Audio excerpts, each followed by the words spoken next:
Hola, buenos días. Mi nombre es Diana Clemencia Cortés Villalobos. Soy el número de cédula 23004233. Esta es la materia de protección internacional en materia de derechos humanos. Estoy en el reto 5, criterios relevantes. Mi asesor es Miguel Ángel Espinosa Arreola. Estoy actualmente estudiando la licenciatura en Derecho y hoy es 7 de agosto de 2025.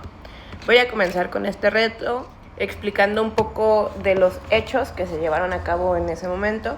Estos hechos se tratan del caso Rosendo Radilla Padillo o Radilla Pacheco versus México, resuelto por la Corte Interamericana de Derechos Humanos.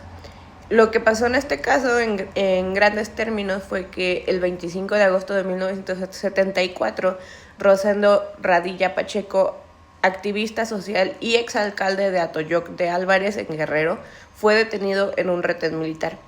Nunca se volvió a saber de él, fue víctima de una desaparición forzada durante la llamada Guerra Sucia en México, y su familia buscó justicia en el ámbito nacional durante años, pero las investigaciones fueron ineficientes e ineficaces y no se logró una sanción para los responsables. Ante la falta de justicia en México, el caso fue llevado en 2001 ante la Comisión Interamericana de Derechos Humanos en San José de Costa Rica. La comisión concluyó que el Estado mexicano era responsable por la desaparición forzada y presentó el caso ante la Corte Interamericana de Derechos Humanos en 2008. Esto quiere decir que fue después de la reforma en materia de derechos humanos que se dio en nuestro país en 2006. La Corte Interamericana de Derechos Humanos argumentó que hubo violaciones a derechos fundamentales como derecho a la libertad personal, derecho a la integridad personal, derecho a la vida y derecho a la protección judicial. Esto fue cometido por parte de las autoridades mexicanas, por tanto se trataba de una violación grave a los derechos humanos.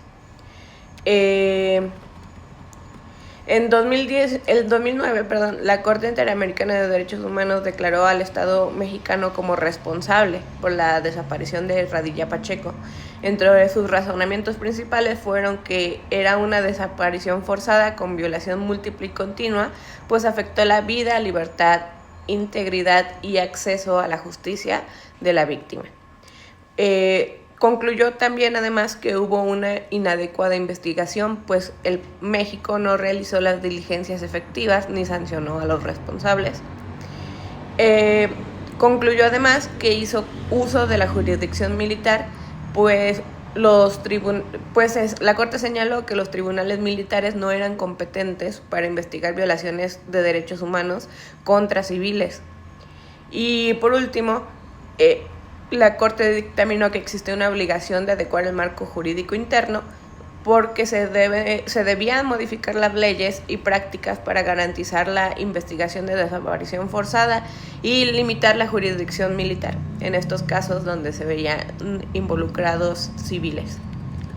Y bueno, como conclusión, creo que el caso Radilla Pacheco contra México marcó un antes y un después en el derecho mexicano, pues obligó al Estado mexicano a reconocer y sancionar la desaparición forzada, a restringir el fuero militar en caso de violaciones a derechos humanos, a adoptar medidas de reparación y garantía de no repetición de los daños.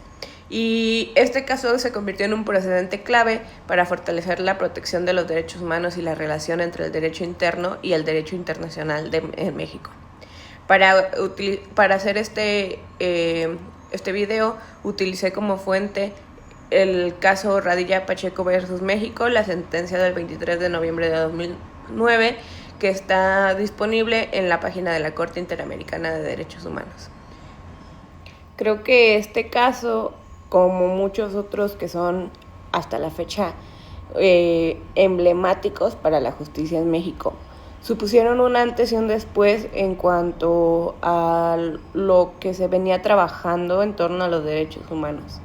Creo que el activismo de las personas, de las víctimas, ha sido siempre una pieza importante para que se logre este tipo de justicia, y para avanzar hacia un México que esté más comprometido con los derechos humanos.